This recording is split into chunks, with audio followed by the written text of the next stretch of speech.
इसी बारे में आपको खबर दें कि रहनुमा तहरीक इंसाफ फवाद चौधरी की जानिब से ट्वीट किया गया है। कीनिया का मीडिया अरशद शरीफ की शहादत पर ज्यादा अहम सवालात उठा रहा है। अंदाजा लगा लें पाकिस्तानी मीडिया इस वक्त कितने ज्यादा सेंसरशिप और जबर का शिकार है। उन ताकतवर जुडिशल कमीशन बनाना मुल्की जमहूरियत की जरूरत है।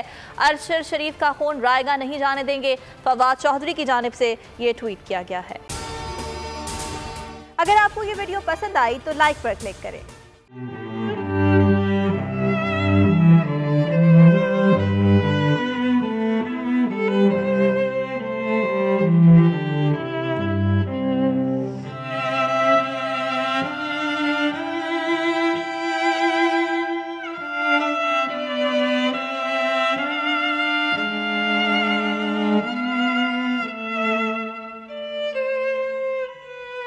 सबसे ज्यादा व्यूज, सबसे ज्यादा रील्स और सबसे ज्यादा रेटिंग के साथ बोल अब भी नंबर 1 पोजीशन पर बरकरार।